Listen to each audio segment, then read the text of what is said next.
राजनीति, आंदोलन, किसान, करप्शन, गरीबी, इन सभी मुद्दों पर आवाज उठाएगा अब तक न्यूज इंडिया। सत्ता के आगे जब भी सवाल कमजोर पड़ने लग जाए तो सवाल उठाने पड़ते हैं। बोल के लफ्ज आजाद है तेरे, बोल के सच जिंदा है अब तक।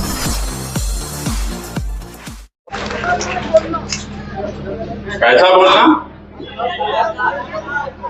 लगी बात। हाँ ये ठीक है, दिल लगी। खतरनाक लोग नहीं है अपने, खतरनाक सामने आते।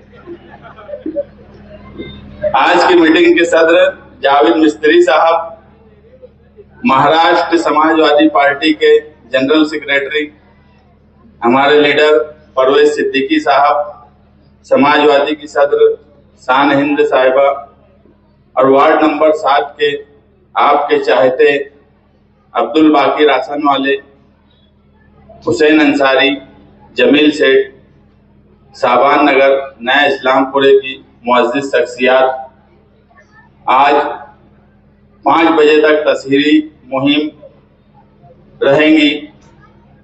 हमारा काम आधे घंटे के बाद खत्म हो जाएगा। उसके बाद आप लोगों का काम शुरू होगा। 5 बजे के बाद से 15 जनवरी की शाम में 5 बजे तक, जुमेरात को 5 बजे तक हम कुछ नहीं कर सकते।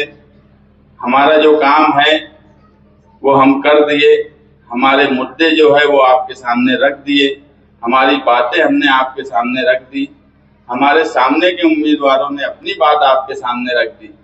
उनके पास जो भी किए नहीं किए, क्या करने वाले हैं, वो सारी बातें आपके सामने आ चुकी है और लगभग वोटर्स ने अपना मन बना लिया होगा।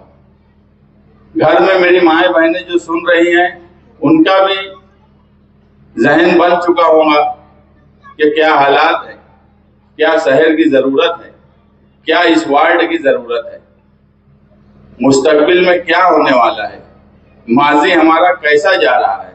ये सारी बातें पूरे शहर के सामने आ चुकी है। माजी को देखकर ही मुस्तकबिल का फैसला किया जाता है। जो अपना माजी देखकर मुस्तकबिल का फैसला नहीं करेगा वो कभी सही फैसला नहीं कर सकता। पिछले साल भर से मालेगांव के मुसलमानों को बिल्कुल परेशान किया जा रहा है। ऐसे ऐसे हालात पैदा कर दिए गए हैं कि कई वक्त ऐसा हुआ है कि जब जन्म दाखिले के सवाल पर औरतें आती थी, उनकी परेशानी, उनका प्रेशर बढ़ जाता था, वो चल नहीं पाती थी, घबरा जाती थी। मेरे घर के पास एक मर्तबा एक आदमी ने फोन किया और बोले नोटिस आई है, मिलने आना है। तो मैं बोला रात में 8 बजे से देर रात तक ऑफिस पर यही काम हो रहा है। बोले नहीं भैया मुझे अब भी मिलना है। तो कुछ भी कर, बोले मुझे अब भी मिल, मेरी औरत बहुत परेशान है। बोले चलो घर पे आओ, मैं घर से निकल रहा था, रुक जाता।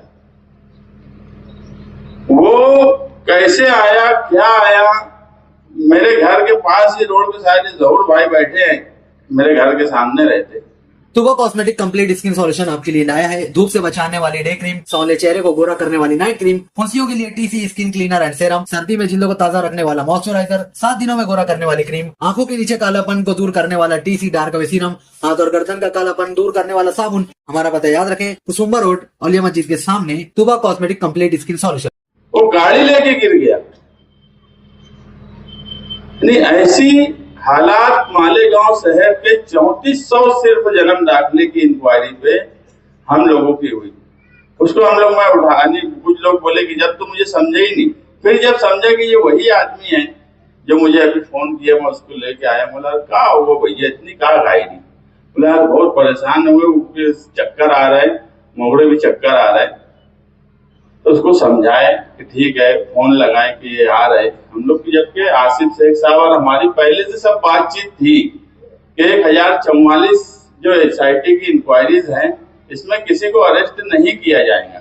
अगर 700 ख्वातीन हैं और अगर अरेस्ट होने का सिलसिला शुरू हुआ तो शहर का लॉ एंड ऑर्डर खराब होगा और हम रोड पे आ जाएंगे। और कहीं ना कहीं वो प्रेशर हमारा काम आया और अरेस्ट नहीं हुए, मगर बहरहाल उनके ऊपर तलवार लटक रही है और लोग परेशान हैं।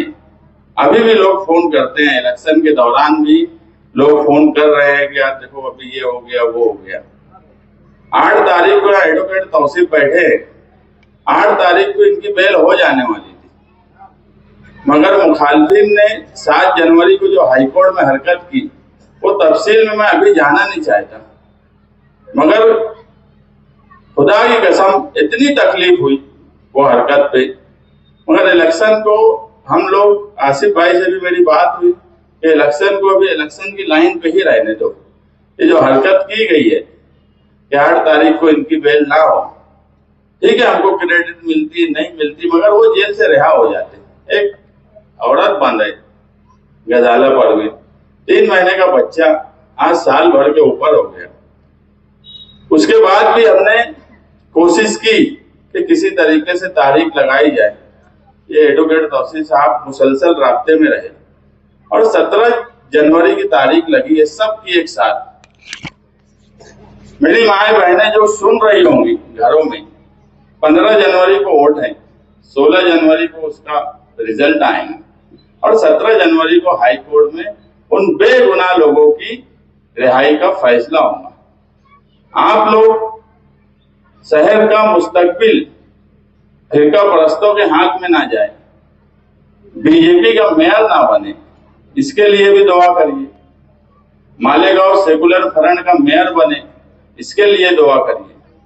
आपके वार्ड नंबर 7 में जो लोग उम्मीदवारी कर रहे हैं, मैं मुस्तकिम डिग्निटी, बाकी भाई राशन वाले, हुसैन अंसारी, जमील सेठ और हमारे सामने जो लोग उम्मीदवारी कर रहे हैं, आप फैसला करिए कि हम आपकी बुनियादी जरूरत रोड, सड़क, गटर के साथ आपके तहफ्फुज का ख्याल रखना, आपके कागजात को दुरुस्त करवाना हमारे अंदर काबिलियत है या नहीं है।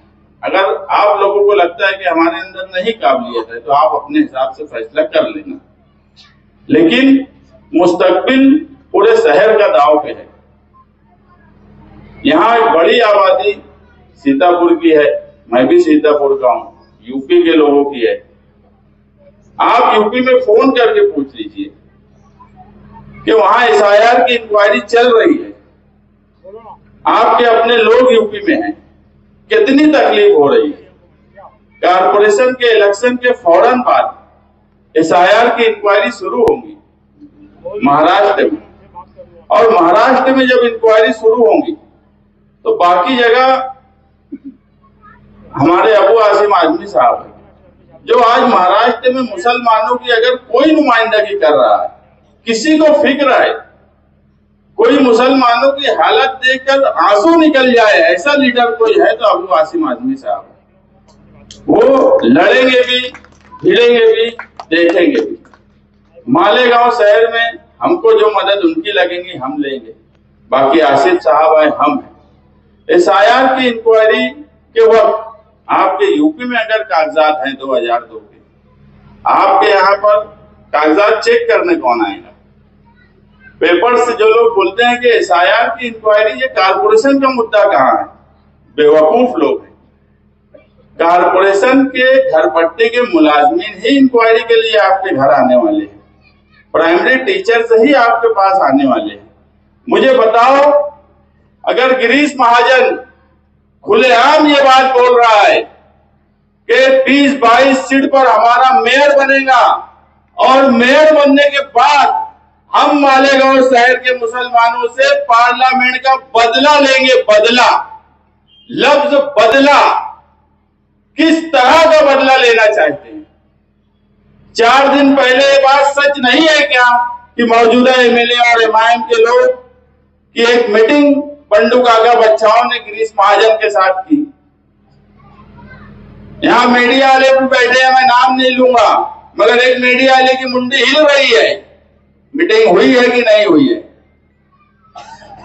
पंडू काका बच्चाओं क्यों ऐसा बोले कि गिरीश महाजन की तारीफ एमआईएम वालों ने अगर की है ये रिकॉर्ड है, वीडियो है, आप लोगों ने भी व्हाट्सएप पे यूट्यूब पे सुना होगा कि अगर गिरीश महाजन की तारीफ की है एमआईएम के लीडर ने तो हमारे रास्ते खुले हुए हैं। इसका मतलब साफ है कि रास्ते खुले हैं। किस लिए रास्ते खुले हैं? 4-5 पैनल इलेक्शन इस तरफ से लाकर बीजेपी का मेयर बनाने के लिए रास्ते खुले हैं। जो बीजेपी पिछले 1 साल से मालेगांव को सिर्फ इसलिए टारगेट कर रही है कि मालेगांव के मुसलमानों ने बीजेपी की पार्लियामेंट में सीट गिरा दी, इसलिए उनसे बदला लेने की बात आई।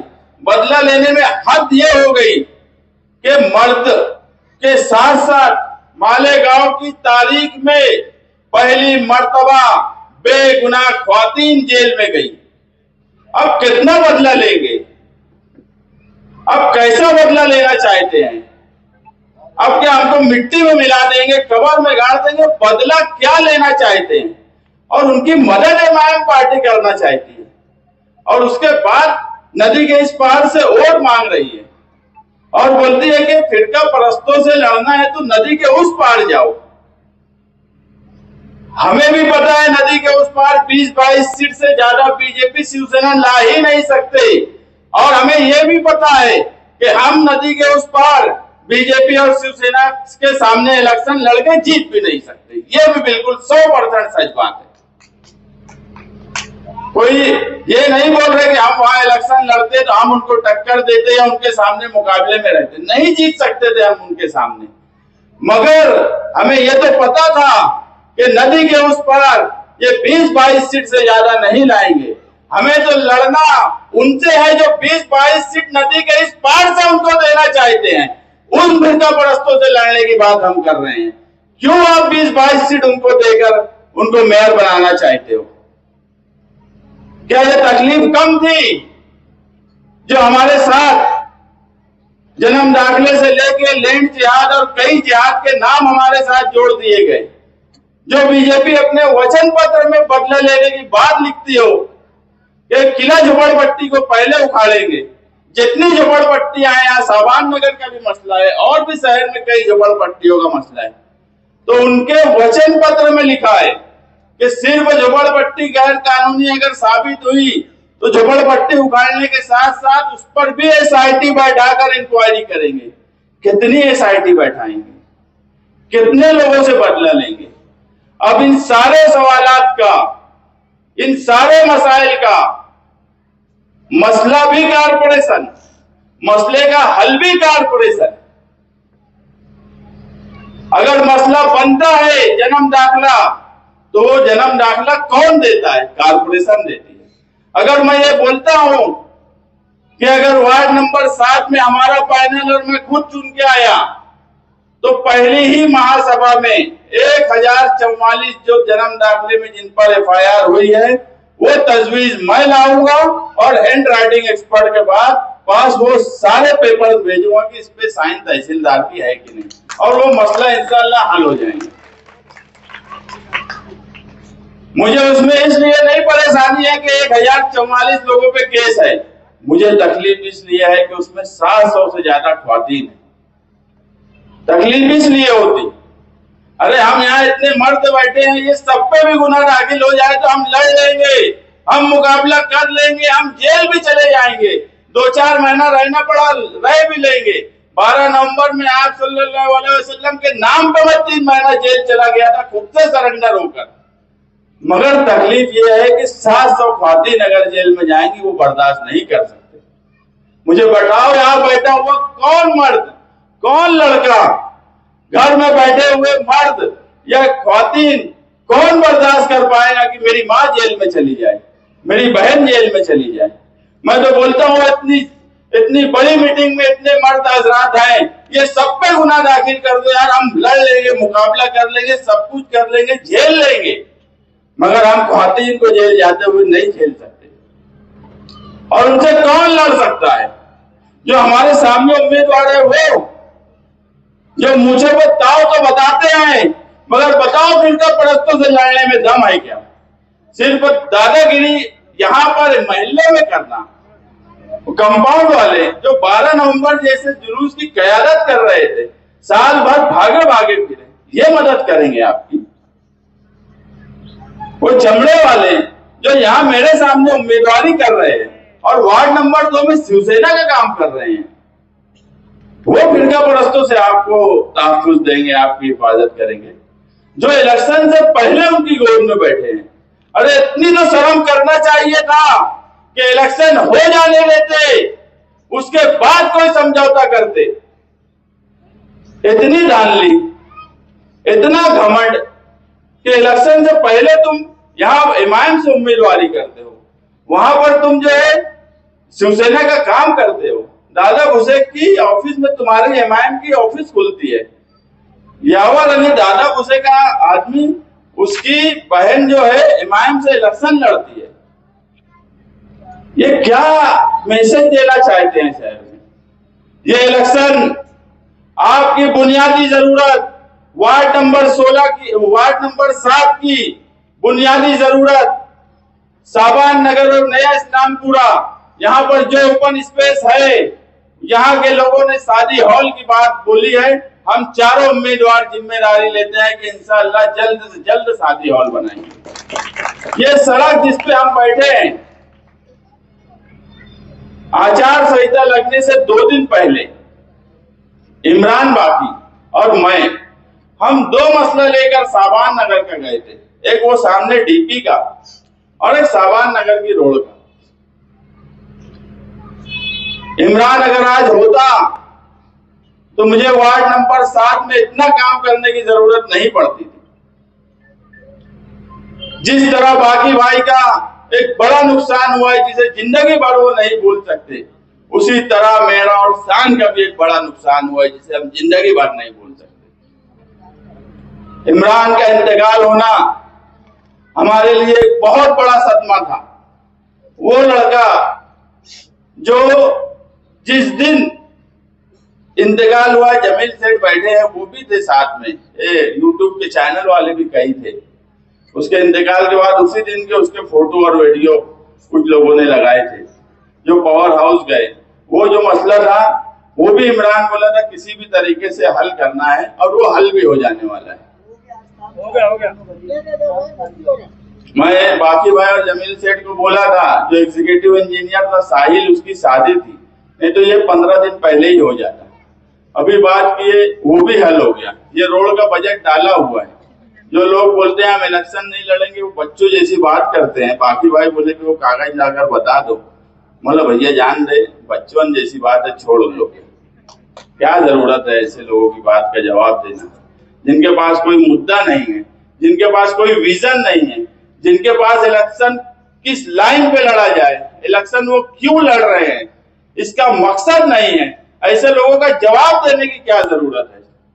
अगर कोई ठंडी सड़क पे कुछ बोलता है, कोई कहीं कुछ बोलता है, मैं ये बाकी भैया अभी बोलने लगे कि हमको इस तरह से कामयाब करो कि इसके बाद ये हिम्मत नहीं करे। अरे भैया ऐसे अच्छे उम्मीदवार सामने नहीं मिले, यही अच्छे हैं।